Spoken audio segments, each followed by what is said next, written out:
오늘 제목은 천국은 이런 사람의 것이다. 우리가 예수 믿는 근본은 천국 가기 위한 것입니다. 세상에서 잘 살려고 물론 잘도 살아야 되죠. 그러나 그 근본 목적이 있어요. 우리가 이 세상에 잘 살고 잘 먹고 좋은 일이 나타나는 것은 하나의 곁가지고 근본 목적은 우리가 천국에 들어가는 거, 영생을 얻는 거라는 사실을 알고서 신앙생활을 먼저 시작해야 돼요. 이것이 그 목표가, 신앙생활하는 그 기본 목표가 잘못됐기 때문에 교회에 나와서 많은 분들이 상처를 받고 또 오해하고 원망하고 불평하고 그러고 돌아갑니다. 교회는 천국을 가려가는 거예요. 내 영원히 살 그 나라에 가려고 하는 것이지 다른 곳으로 여기 온 것은 아니다 하는 것을 알고 신앙생활을 하셔야 됩니다. 하나님은 영원하신 분이시기 때문에 우리는 영원하지를 않아요. 그래서 하나님께서 우리를 영원한 사람으로 만들기 위해서 사람을 만들고 거기에 생기를 불어넣으셔서 생명이 되게 하셨어요. 생명이 됐다는 얘기는 영적 존재가 됐다는 얘기인데 영원히 산다는 얘기예요. 짐승들은 영원히 살지 못합니다. 사람만 영원히 사는 거예요. 영적인 존재는 그 영적인 존재는 죽으려고 해도 죽지 못하고 영원히 없어지지 않는 것이 영적인 상태예요. 그 영적인 상태를 우리에게 주님께서 허락해 주셔서 하나님과 같이 영원히 사는 자를 만들어 주셨어요. 근데 그 영원히 사는 방법은 그냥 무대뿌리 영원히 사는 것이 아니라 하나님 말씀에 순종할 때만 영원히 사는 거예요. 그래서 우리가 육체를 살라게도 밥을 먹이에 살듯이 우리 영이 사는데도 먹이에 사는 거예요. 그 먹는 것이 뭐냐니까 그게 하나님 말씀에 순종하는 겁니다. 그래서 주님께서 살 수 있는 방법을 알려줬어요. 저 동산 중앙에 있는 선악을 알게 하는 나무의 실과는 먹지 말라. 먹으면 네가 정령 죽으리라 라고 분명하게 영원히 살 수 있는 그런 길을 열어주셨죠. 사람들은 아니 하나님이 왜 뭐하러 선악과를 만들어 놓고 그거 따먹었다고 지옥을 보내는가? 이렇게 생각해요. 그럼 육체를 만들어 놓고 가만 놔두지 먹을 거 아무것도 주지 말고 자동 죽는 거 마찬가지로 영원히 살 수 있는 길도 하나님의 말씀을 영원히 순종할 때만 살 수 있는 길을 열어놓은 거예요. 근데 그것을 잘못 오해하고 아니 왜 선악과를 만들어 가지고 이렇게 골치 아프게 만들어? 이런 분들이 있거든요. 육체는 많은 만물을 만들어 놓고 씨 맺는 것과 또 열매 맺는 것과 또 채소와 이 모든 걸 만들어 놓고 육체가 마음껏 임의대로 먹고 살 수 있도록 만들어 놓은 거예요. 그게 육체가 살 수 있는 방법이에요. 영원히 살 수 있는 방법은 하나님 말씀을 순종하는 거 영이기 때문에 순종할 때 그 영원히 사는 거예요. 그 길을 열어놓은 것이거든요. 살 수 있는 길을 열어놓은 거예요. 아니 짐승들은 영혼이 없기 때문에 하나님 말씀 아무 관계없어 그것들은. 그러나 우리 영혼이 있기 때문에 영원히 살 수 있는 길이 있기 때문에 그 길을 만들어 놓으시고 그 살 수 있는 그 길이 하나님 말씀에 순종할 때 살 수 있다. 그런 말씀입니다. 하나님이 분명히 네 영혼이 살려면 저 동산 중앙에 있는 선악을 알게 하는 선악과를 먹지 말라. 먹으면 너는 정령 죽으리라. 네 영혼이 살지 못하고 영원한 형벌에 떨어진다 라는 것을 말씀하셨어요. 영이라는 것은 영원히 죽지 않습니다. 여기서 죽는다 하는 얘기는 하나님과 교제가 없고 하나님과 상관이 없는 영원한 형벌을 받는다는 것을 의미합니다. 육체는 죽는다면 없어지고 죽어버리지만 영혼은 죽는다 할 때 죽는 것이 아니에요. 에베소서 2장 1절에 보니까 허물과 죄로 죽었던 너희를 살리셨도다. 그때 너희가 이 세상 풍속을 쫓고 공중 권세 잡은 자를 따랐으니 이 세상에 믿지 않는 자들이 속에 역사하는 영이다 그랬거든요. 하나님을 알지 못하고 마귀에게 소속되어서 영원한 형벌 받을 자들, 이게 바로 영원히 죽은 자들을 얘기하는 겁니다. 영원 죽지 않는다는 사실을 아셔야 돼요. 그래서 육체는 한 번 주는 정한 것이로되 그 후에는 반드시 심판이 있으리니 하셨던 것 같이 반드시 영원히 형벌에 처해진다는 사실을 우리 아셔야 돼요. 그럼에도 불구하고 사람이 욕심에 이끌려서 마귀의 꾀임에 빠진 거예요. 우리가 마귀의 꾀임에 빠지고 마귀에 속는 것은 내가 벌써 내 욕심이, 내 정욕이, 내 육체적인 생각이 나에게 있기 때문에 마귀가 나를 건드리는 것이지 아무것도 없는 상태에서 건드리는 것이 아닙니다. 벌써 아담이 그 마음에 욕심이 생겨서 욕심에 끌려서 마귀의 유혹을 받아서 그가 먹으면 죽으리라는 말씀보다 마귀의 말을 더 신임하고 하나님 말씀을 가짜나게 여겨버리고 그걸 따먹음으로 인해서 인류는 영원한 지옥 경보를 받게 되었어요. 이 죄라는 것이 얼마나 대단한 거니. 천지만물을 창조한 하나님 말씀을 거역하게 만들고 말씀을 시험하게 만드는 것들이 이 죄라는 사실을 아셔야 됩니다. 그래서 하나님께서 인간을 너무나 사랑하셔서 다 지옥 가게 된 인간을 사랑하셔서 독생하신 아들 예수를 이 땅에 보내주시고 그가 십자가에 못 박혀 죽으심으로 인해서 이제는 누구든지 예수 안에 있는 자는, 누구든지 예수를 믿는 자는 영원히 지옥 가지 아니하고 영원의 천국에 간다는 그런 영원한 삶을 사는 것을 우리에게 허락해 주셨다는 사실을 아셔야 됩니다.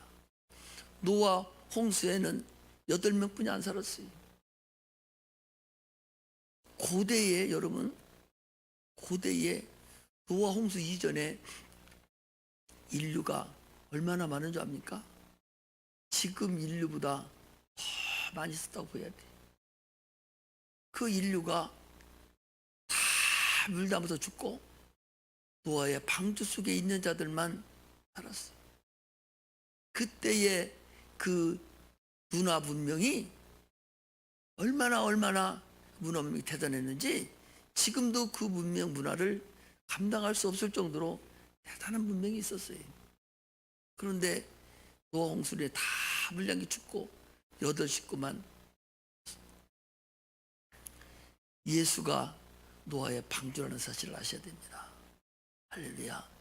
예수 안에, 예수라는 노아 방주 안에 들어온 자들만 살지 노아 방주 밖에 있는 자, 예수 밖에 있는 자는 누구도 아무리 그 사람이 지식이 많고 지혜가 많고 얼굴이 이쁘고 이렇게 생겼어도 그 사람은 영원한 지옥 형벌을 받는다는 사실을 아셔야 됩니다.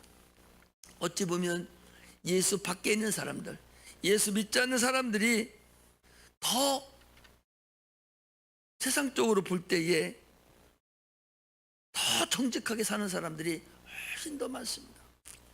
엊그제도 보니까 그 두 부부가 그 막노동 그거 해가지고 400억이나 되는 돈을 어떤 학교에다가 그냥 기부했어요.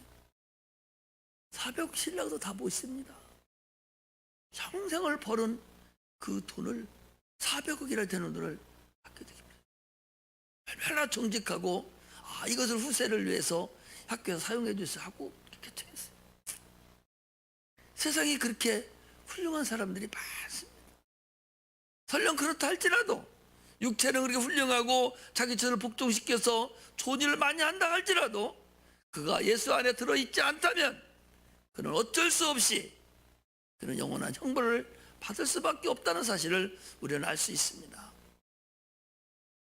그러나 예수 안에 있는 사람은 비록 그들보다 비록 인격적으로 부족하고 좀 뭔가 나사받은 것 같고 뭔가 사람의 손가락질 받고 그런다 할지라도 예수 안에 있는 자는 주님의 그 의를 덧입어서 하나님이 그를 사용하셔서 그를 주님 앞에 인도하셔서 영생을 얻게 한다는 사실을 우리는 아셔야 됩니다. 이렇게 예수 믿는다는 것이 이렇게 소중하고 예수 안에 들어온다는 것이 이렇게 감사하다는 사실을 우리는 알고 신앙생활을 시작을 해야 됩니다. 예수 안에 들어왔다는 얘기는, 이 교회 안에 들어왔다는 얘기는 이미 저 그물을 던져서 물고기가 그물 안에 잡혀진 상태를 얘기하는 거예요. 아무리 큰 고기고 맛있는 고기라 할지라도 그물 안에 걸려들지 않으면 그 영혼이 없어져 버리는 거예요. 그물 속에 걸려들어서 건져 올려서 좋은 고기는 그릇에 담고 나쁜 고기는 다시 내어 버리느니라 라고 주님께서 천국 비유할 때 주님께서 말씀하셨습니다. 우리는 원죄라는 것을 가지고 세상에 태어났어요. 영원히 아담의 후손으로 탔어요. 엊그제 우리 지선이 선생 와서 상담하면서 내가 그랬어요. 아니, 많이는 사람들이 우리 김전도사 가는데도 내가 그랬어요. 설교라는 것은 하나님의 복음만 전하는 것이고 예수만은 전하는 것이지 다른 거 군살 두들기 갖다 붙이지 마라. 아니, 많은 사람들이 아니 내가 왜 죄인이냐, 아담이 죄를 졌는데, 아담이 선악과 따먹었는데 왜 내가 죄인이란 말인가? 아마 나가서 물어보면 그런 분들이 많을 거예요.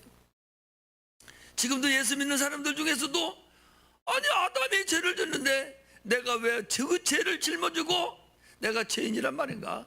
내가 그 죄를 해결해야만이 천국에 간단 말인가? 라고 많은 사람들이. 그래서 가장 쉬운 방법으로 내가 얘기를 알려줬어. 네가 아담의 허리 속에 있었다. 히브리서 7장에 네가 아담의 허리 속에 있었다. 아니, 허리 속에 있었다는 게 도대체 뭔가? 일단 말로만 허리 속에 있다고 그리고 가르쳐주면 그게 무슨 의미가 있겠어요? 이해를 해야 되지.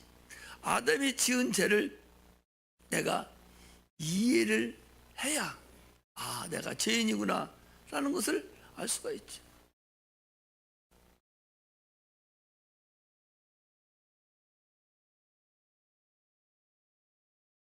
나라는 본질은 어디에서 왔는가?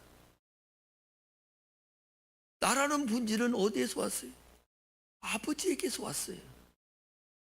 아버지에게서 있다가 엄마의 밭을 통해서 내가 태어난 거예요.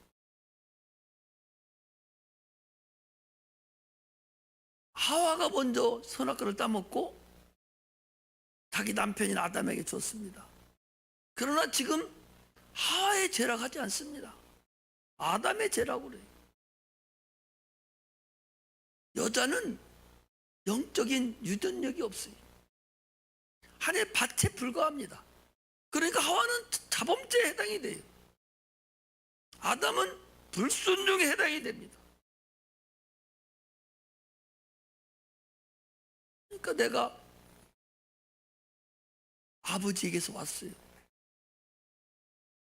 그 아버지에게서 엄마를 통해서 내가 세상에 태어났는데 아버지가 제 씨를 가지고 있었으니까 나도 아버지 거 왔으니까 그 씨를 그대로 가지고 온 거예요. 그럼 그 아버지는 어디서 왔냐? 그 아버지 앞에서 왔어요. 할아버지 앞에서 왔습니다. 그 할아버지도 자기 아버지의 죄를 가지고 또 왔어요. 그 할아버지도 또 어디서 왔어요? 그도 할아버지께서 왔어요. 또 그 할아버지, 그 중도 할아버지께서 또 왔어요. 계속 올라가니까 아담에게서 왔다는 거예요. 그러면 아담이 죄를 짓고 선악과를 따먹을 때 나도 그 안에 같이 있어서 같이 따먹은 것이 된다. 그렇기 때문에 누구든지 다 원죄에 해당이 된다. 그 소리예요. 이것이 풀리지 않으면 아무것도 안 되죠. 그러나 예수님은 하나님의 씨가, 말씀이 씨라고 그랬더니 하나님이 마리아라는 여자의 밭을 통해서 이 땅에 왔다가 하나님 아들로 오신 분이 예수님이셔요. 여자가 죄가 같이 유전이 된다면 예수님도 죄인일 수밖에 없죠. 그렇잖아요. 여자는 죄에 유전이 없기 때문에 씨가 들어갈 때 하나님의 씨, 거룩한 씨, 하나님의 여자 속에 들어갔다가 육체를 입고 오셨으니까 그분은 의인이시고 거룩하신 분이고 하나님이라 말이에요. 이런 역사, 이런 하나님의 은혜가 나타났기 때문에 우리가 원죄라는 것이 분명히 있어서 그 원죄를 해결하지 않으면 누구도 원죄를 해결한 자를 새로운 피조물이다, 그렇게 얘기해요. 예수 그리스도로 인해서 원죄를 해결받고 새로운 피조물이 된 자들만, 새로 거듭난 자들만, 그 자들만 천국에 갈 수 있다는 사실을 아셔야 됩니다. 그러나 불순종과 불신앙, 이것이 원죄에 해당된다는 것을 우리가 알아야 됩니다. 하나님을 무시하고 거역하고 하는 모든 것이 원죄에 해당이 되는 거예요. 아담이 죄가 뭐예요? 불순종의 죄, 불신앙의 죄예요. 그래서 따먹은 것이거든. 그러므로 우리는 원죄를 가지고 태어난 자들이, 육신이 지은 죄, 우리 연약해서 지은 죄는 내가 회개함으로 인해서 하나님께 사함을 받을 수가 있지만, 그러나 짐짓죄, 고의적으로 짓는 죄, 하나님을 대항하고 불순종하고 하나님께 범죄하는 죄는 영원히 멸망할 죄입니다. 그 죄를 주님이 짊어지시고 죽었으니 우리가 그의 의를 힘입고 그의 피를 힘입어서 새로운 피조물로 거듭난 자만 구원에 이른다는 사실을 우리가 아셔야 됩니다. 할렐루야. 하나님의 말씀을 이렇게 증거하는데도 건성으로 듣고 알아듣지 못하고 다른 생각하고 있으면, 깨닫지를 못하고 깨달아 주지도 않고 건성으로 있다가 그냥 가버리게 됩니다. 여러분들이 설교를 듣고 내 걸로 만들어서 다른 사람에게 이 복음을 전할 수 있어야 돼. 예수가 왜 중요한가? 네가 왜 죄인이고 왜 지옥에 가야 되는가? 이걸 분명하게 알려줄 수 있는, 그런 입이 열려야 되고 귀가 열려서 증인이 될 수 있어야 됩니다.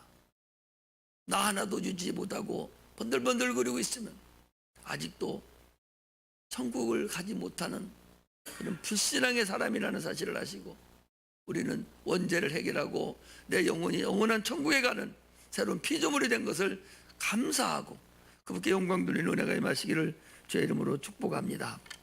할렐루야. 신앙은 이 반응이에요. 지금 이렇게 말씀을 드리면 반응이 있어야 돼. 신앙은 하나님께 반응을 하는 거예요. 불신앙은 반응이 없는 거예요. 무슨 말을 해도 유구무원이야. 반응이 없어. 무관심은 이것도 반응인데 이것도 방해하는 반응입니다. 관심 없는 거, 여러분, 가인이 아벨을 죽였습니다. 아벨을 죽이고 하나님이 물어봅니다. 네가 어디 갔느냐? 그러니까 내가 우리 아우를 지키는 자입니까? 관심 없다는 거예요. 관심도 불신앙의 죄라는 사실을 여러분 아셔야 됩니다. 무관심이지.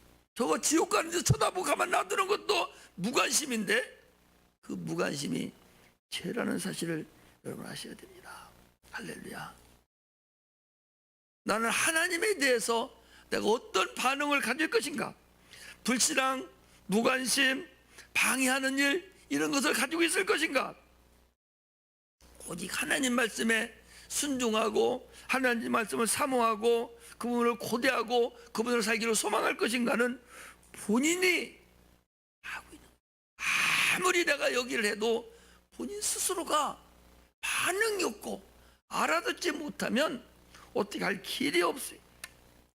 하나님의 일에 대해서 참으로 기대하는 사람, 방해하지 않는 사람, 거부하는 사람, 하나님 말씀 믿는 사람, 믿지 않는 사람, 많은 반응들이 있어요. 그렇다면 나는 어떤 반응의 사람인가를 다시 한번 책임져 가야 됩니다. 오늘 본문은요, 거의 세 절뿐이 안 됩니다. 13, 14, 15절에서 세 절뿐이 안 돼요. 내용도 아주 간단합니다. 때에 사람들이 예수에 안수하고 기도하심을 바라고 어린아이를 데리고 오매 제자들이 꾸짖건을 예수께서 가라사대 어린아이를 용납하고 내게 오는 것을 금하지 말라. 천국은 이런 자의 것이니라 하시고 저희에 안수하시고 거기서 떠나가시니라. 세 절뿐이 안 되지만 세 부류의 사람이 나와요. 하나님의 일을, 하나님이 하시는 일을 아주 사모하고, 그래서 예수께서 안수하기를, 예수님께서 안수하기를 해주시기를 바라고, 또 예수님이 기도해 주기를 바라고, 그리고서 어린애를 데리고 온 그 부모들, 그 참으로 바라는, 하나님의 은혜를 사모하는 이런 부류의 사람이 있죠. 부모님의 그 신앙, 부모의 그 자세를 우리는 볼 수 있어야 됩니다. 예수께서 이 어린 아이를 데리고 오면서 그 사모함이 예수께만 와서 주님이 안수만 해주시면 병고침도 당하고, 우리 아들이 지혜도 임할 것이고 또 건강해지고 앞으로 세상 살아가는 동안에도 주님이 안수해주고 축복해준 대로 살아가겠지 하는 그런 바람이 있어요. 그런 사모함이 있습니다. 그래서 우리 아들이 나중에 자녀가 참으로 기도해준 대로 잘 자랄 것이고 그 인생이 살아가는데 평탄한 길이 될 거다라고 생각하고 참으로 그 자녀를 주님 앞에 데리고 와서 잘 되기를 사모하는 그런 자가 있어요. 근데 두 번째는요, 그 제자들이 있어요. 제자들은 하나님의 일을 꾸짖는 거예요. 하나님이 하시려고 하는 일을 꾸짖는 거예요. 아니, 세상적으로 볼 때는, 아니 지금 막 사람들도 많고 예수님 대단하신 분인데 어린 것들이 와가지고 빽빽거리고 울고 막 질서도 없이 막 머리 트밀고 이렇게 안수해 주려고 바라니까 제자들이 볼 때, 육체적으로 볼 때는 하나님의 일을, 하나님 예수가 하시는 일을 이 환경적으로 이거 방해하는구나 라고 꾸짖고 쫓았다 그랬어요. 그럼 하나님은 지금 그 일을 하시기를 원하거든요. 주님이 오신 이유는 그 일을 하기를 오셨는데 주님이 하시려고 하는 그 일을 내가 환경을 바라보고 눈으로 바라보고 그걸 꾸짖고 한쪽으로 갖다 묻혀놓고 못 오게 하는 자가, 주의 일을 방해하는 자가 있다는 것입니다. 세 번째는 주님이십니다. 주님은 그 어린아이 하나라도 내게 오는 걸 용납하고 그들에게 안수해주고 그들을 기뻐해줬다는 사실을 우리가 알 수가 있습니다. 이 세 가지 모습입니다. 부모들의 모습도 있고 제자들의 모습도 있고 예수님의 모습이 있는데 다 달라요. 그래서 오늘 거기 보면 여러분, 때에 사람들이 예수를 안수하고 기도하심을 바라고, 이 바라는 거예요. 주님이 하실 일을 바라는 거예요. 열망하고 막 사모하는 겁니다. 신앙은요, 신령한 바람입니다. 신령한 사모함입니다. 내가 얼마만큼 하나님 일을 사모하느냐, 이게 그렇게 중요해요. 사모하지 않기 때문에, 하나님이 하시는 일을 사모하지 않기 때문에 졸리고, 무슨 일을 해도 대충 알아들어버리고 건성인 거예요. 내가 이번 공부를 해서 내가 패스를 해야 되겠구나. 이번 공무원 시험이 요즘에는 막 몇백 대일씩 되니까 그 사람들 돈 많이 주고 저 강남에 이런 데 가서 막 그 공부를 하잖아요. 그 학원에 가서 막 돈 주고 과외를 할 때 그들이 거기서 졸겠어요? 그 돈 주고 가서 졸을 사람이 어디 있겠어요? 한 시간에 얼마씩인데? 한 시간에 얼마인데? 150만 원, 200만 원짜리도 있는데, 그럼 분으로 따져봐. 한 1분에 얼마씩인가? 그렇게 돈 주고서 학교 가려고 그 막 사모하는 사람들이 거기서 조는 사람이 어디 있겠어요? 사모하는 사람은요, 졸리지 않습니다. 절대 하나님의 말씀을 사모하지 않기 때문에, 내가 알으려고 하지 않기 때문에 이게 졸리는 거예요. 정신을 바짝 차리면요, 절대적으로 그렇지 않습니다. 마음이 흐리멍텅하니까 잠도 늦잠 자게 되고 사모함이 없는 거예요. 결국 이러한 믿음이 있으므로 우리가 사모함이 있기 때문에 기도하는 거거든요. 내가 기도를 하나님은 들어주실 것에 대한 확신이 있기 때문에 막 기도하는 거예요. 그분이 들어주시고 내 기도를 응답하실 걸 확신하기 때문에 막 사모함으로 기도를 하는 것입니다. 우리 신앙이요, 하나님 말씀을 사모함이 없으면, 하나님에 대한 기대함이 없으면 신앙에 경고등이 두는 거예요. 신앙에 두려움이 없으면 이거 벌써 빨간불 들기 시작한 거예요. 사모함이 시작돼. 오늘날 무슨 일이 있어서 수요일날 못 나갔는데, 목사님 무슨 말씀하셨지?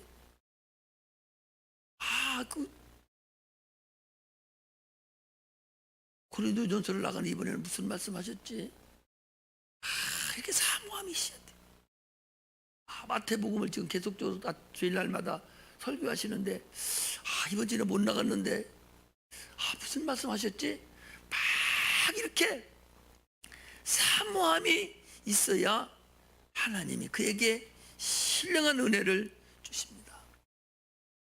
나이가 먹어가면 육체가 약해지고 기억력이 떨어지는 것이, 그게 두려움이 아니라 하나님 말씀에 신앙의 그 경고등은 사모함이 떨어지는 거예요.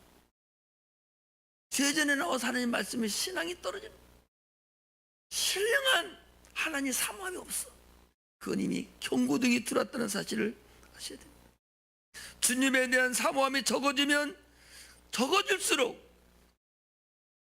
그 사모함의 영혼의 경고등이 빨간불이 들어오고 있다는 사실을 아셔야 됩니다.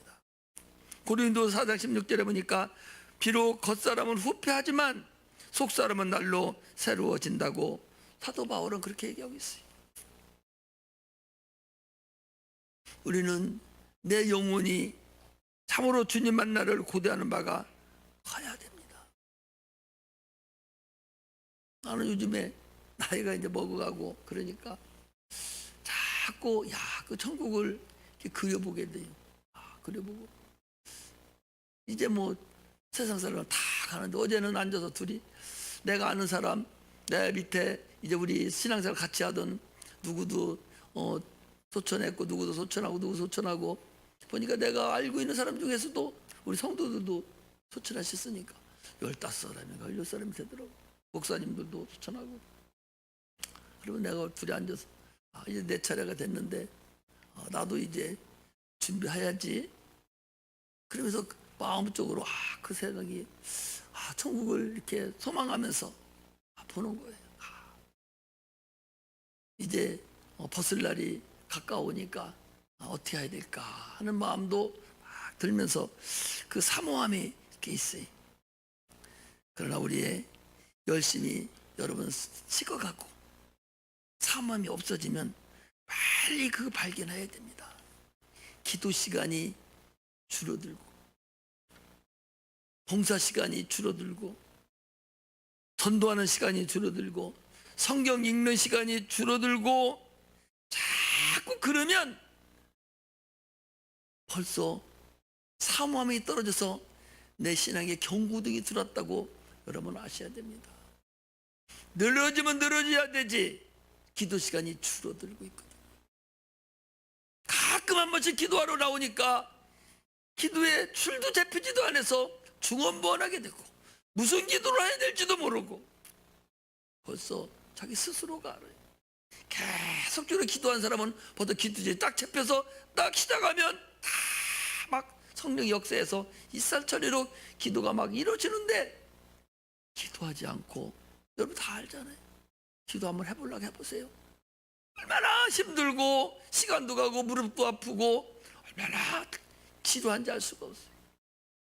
그렇다면 경고등이 두졌다는 사실을 여러분 아셔야 돼요. 자꾸 주님만 내기를 소망하고 시간만 나면 기도하기를 원하고 시간 나면 찬양 듣기를 원하고 말씀 상고하기를 자꾸 소망해야지. 세상 것만 커 보이고 좋아 보이고 하나님하고는 통하지 돼버리면 내 영혼은 참으로 버림받을 수밖에 없다는 사실을 아셔야 됩니다. 오늘 어린아이를 데리고 온 이 부모는 참으로 하나님의 그 주님 앞에 데려오는 그 부모의 열정, 그 부모의 열심, 그 갈망함이 얼마나 크겠어요. 우리는 이런 마음이 나한테 있어야 된다는 거예요. 신앙은 참으로 신령한 바람이다. 신령한 기대감이라는 사실을 아시고 신앙생활 하시기를 주의 이름으로 축복합니다. 비록 짧은 그 세 줄이지만 기도하심을 바라고 어린아이를 데리고 왔다는 거예요. 그러나 그 제자들은 환경만 본 거예요. 신령한 사모함이 반앱이 아니라 겉으로만 보는 거예요. 겉으로만 보고 주님 바쁘신데 무슨 애를 데리고 왔느냐고. 그 꾸짖거든요. 거기 보니까 제자들이 꾸짖건을 말씀해. 꾸짖는다는 건 뭐예요? 하나님이 예수님이 하려고 하는 일하시려고 하는 눈에 보이지 않잖아요. 주님이 하시려고 하는 그 일이 눈에 보이지 않지 않습니까? 그 영적으로 일하시려고 하는 주님의 그 일을 내가 육체의 환경을 바라보고 방해하는 거예요. 하나님이 직접 눈에 보이는 일을 한다면 방해하지 않겠죠. 영적으로 지금 하나님의 영광 나타내려고 그러고 영적으로 하나님의 은혜를 나타내려고 하는 그 일을 내가 방해를 합니다. 제자들이 꾸짖었다고 그랬어요. 비난하고 책망한다는 거예요. 하나님 일을 내가 방해하는 자가 되었는가를 스스로가 우리는 알아야 됩니다. 부모의 일을 방해하는 것이 아니라 물론 부모가 사모하는 일도 방해하는 거지만 하나님이 일하려고 하는 일을 방해하는 거예요. 하나님이 일하려고 하는 방해하는 거예요. 하나님이 일하려고 하는 것을 방해하는 자가 어떻게 살아갈 수 있겠어요? 그래서 주의 일이 주의 종을 통해서 계속적으로 이루어지도록 하셔야 된다는 사실을 아셔야 됩니다. 그래서 요한복음 14장 12절에 보니까 나를 믿는 자는 나의 하는 일을 저도 할 것이요 또한 이보다 더 큰 일도 하리니 그랬습니다. 우리는 주님이 하시는 그 일을 내가 대신 감당하는 그 일을 행하셔야 돼요. 주님께서도 내가 전도하러 왔노라 그랬기 때문에 여러분들이 그 전도하는 일을 감당해야 돼요. 하나님 아버지가 목자가 돼 명하실 때는 아들이 양에 대해서 순종하고 길렀지만 아들이 명하시고 목자가 됐을 때는 제자들이 양이 되었고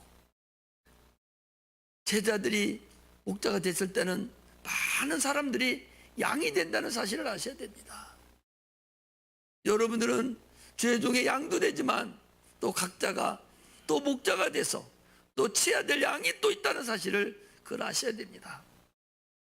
그러므로 우리는 주님이 하시려는 그 일을 방해해서는 안 됩니다. 오히려 바라고 용납해서 주님이 마음껏 일할 수 있도록 이 어린아이의 부모들과 같이 막 사모함이 있는 그런 신앙생활 하시기를 주의 이름으로 축복합니다. 기도하겠습니다. 하나님,